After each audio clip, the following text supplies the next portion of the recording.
piece as well. So when we, you know, got together, I mean, I met with Adam. We sat and chatted for about, what, 2 hours? Just for the 2 hours, and I don't believe in the audition process. I actually, my approach is to interview actors first and foremost, because I know there's got to be some sort of connection somewhere that I can work with, okay, regardless of the part or whatever. And I know Adam actually took a little bit of convincing, because he wasn't quite too sure, and he thought, I don't know, I'm not too sure. But I assured him that, believe me, you know, it's only make believe, it's only make believe. But to do it with the support of Chase and everybody from MSI was known for work. It's kind of like having a really good guy in your corner. And so seeing it tonight with an audience, I mean, I'm not watching the film at all. I'm watching everybody. I'm watching like the backs and necks and whatnot. You know, are they paying attention? You know, do they? Yeah. Well, I hope they're not laughing, but you know, but at least in my one anyway. And that's a really interesting thing for me to do. But yeah, and it's also just given me such an opportunity just to do it. I mean, I remember reading years ago, Terry Gilliam said that the best way to learn to make a movie is to make one. You know, you can study, you can learn this, that and the other, but the best way is to just pick up a camera, get a story, and go out and do it. You know, he learned, you know, with Monty Python and the Holy Grail, is that the easy way or the hard way? I'm not quite sure. But either way, you know, just to do it, and it's given me such confidence to do it again, which I am going to do it again, and I'm actually taking the reins this time. I'm going to act in the way I'm directing as well, so let the head swell, you know, just it's me and Clint. It's already swelled. But on a serious level though, it's just the opportunity, and like Tish, I'm not even from the northwest, not from the south, just like Tish. So it's really, really good for me to see it with an audience that's cold. I mean, when I was doing my theatre days, back in my comedy days, I used to love performing at places that were further. I used to gauge it on how far I lived from it, and if it was further away, then all the better. So it's nice. I mean, you may hate it, I don't know, but at least you know, at least it's out there. Well, let's find out.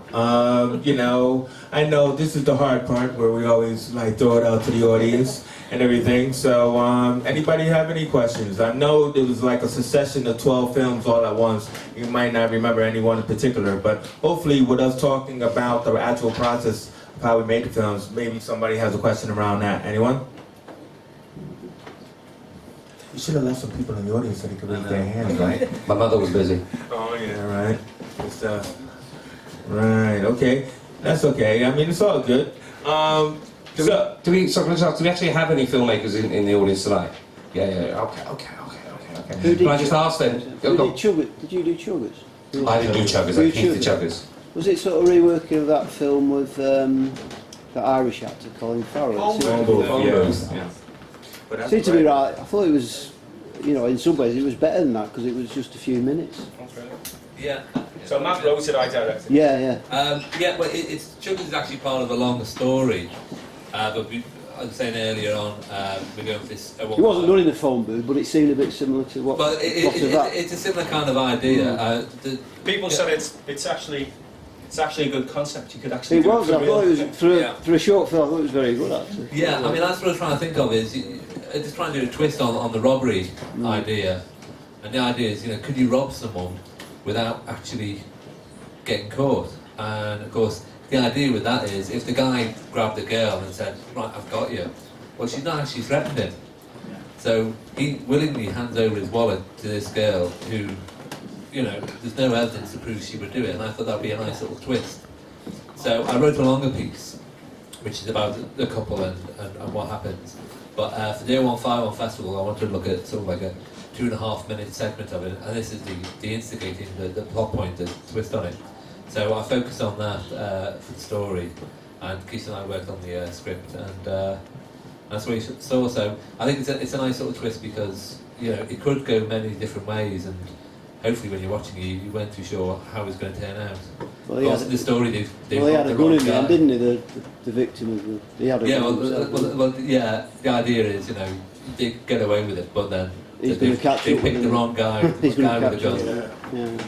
Very good. I'm glad you enjoyed it. Yeah, very good. Alright, anyone? The first film, the documentary that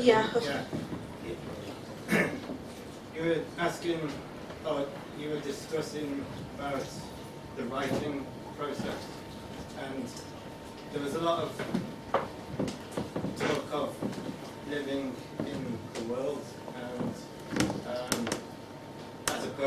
sitting at a desk writing, to be a full-rounded writer, you need to get out there and experience life. But there was no mention of actual reading. You know, like, I just wondered how important that is, and whether that comes above being in the world, looking at different people. Is reading more important? Like actually reading in order to like expand your knowledge, like books Like, and things. yeah, like novels. Yeah. That's a really interesting point. I mean, that was like only like a 5-minute version of the whole film, but we actually didn't really talk about reading in terms of it. I personally think that reading is really important in terms of, because I did script writing, but when I was younger I read absolutely everything.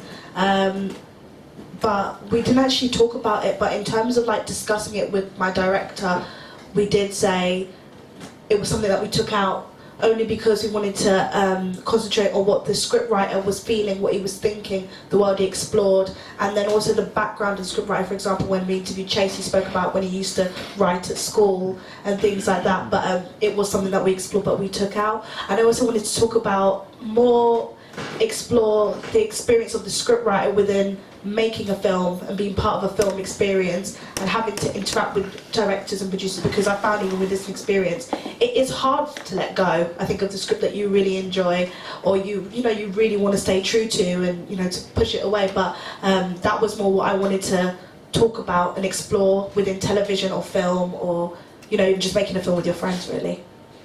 Great question. Yeah, thank you. Probably have time for one more, because there's still like, I think, some more films that have to be displayed or whatever. But anybody else have any other questions? You're just really curious about that challenge, aren't you? All right, Christian. All right, Christian. All right. Hi, just a quick question. Do you have like a YouTube channel where you upload all your films? Yeah, we do, but it's private for because as we're treating the festival tour like a festival tour. So if people can see it at home on YouTube, they won't come out here like you guys did tonight. Yeah. So we do have the films all on the YouTube channel. So what will happen is that by end of October, excuse me, the films will go live. They'll go back into the purview of the writer and directors who want to shop it around any particular way they want to shop it around. But for now, we're asking for people to keep the films within the strands. So this is the first leg of the tour, but we actually are going to be in Liverpool, in the Wirral, in Stoke. New Brighton, yeah, and the Wirral Film. Yeah, we're going to culminate at the International Wirral Film Festival. So we have these venues already booked, but what's also good about it is that I just want to speak about the process a bit more, about the fact that 2 months, I mean, Hollywood doesn't even make one film in 2 months, and I know these are only little short films, but if you think about Virgin Shorts, making 20 films, it needs the collaborative process of people like you see up here. I mean, what we've been doing is actually trying to encourage people not to just work on their own stuff, but to work on other people's stuff. So that's why we've all been a part, of each other's festival. That doesn't mean that just 5 of us. There's actually a good, amount of us. It's just that not all could come out tonight. Then also, too, is that, what Merv mentioned about the closed shop, we still have, about 4 films still in the cooker, that are being edited and as well as still being shot. So, yet to be shot. Still being shot, yeah. So we in essence, we will have up to 20 films that we would have made in 3 months. So what I would like to do then is get to the challenge that we had mentioned and teased about. And it's not a negative challenge, actually, hopefully it's an inspiring one. Because we've said the MSI is about the writing, and this was about 0151 meets 0161, or vice versa, is that we wanted people to be encouraged by what we're doing as far as working together in collaboration. And so with that in mind, we're looking for 6 scripts from the Manchester region to be sent to us to film 5 minutes, a 5-minute piece. We're also looking for people to be in contact with this particular strand, the 0151 meets 0161, There will be, because we do a lot with social media, there will be a strand that will be made. You know, hopefully John can help us orchestrate that. And for you to send us 6 scripts.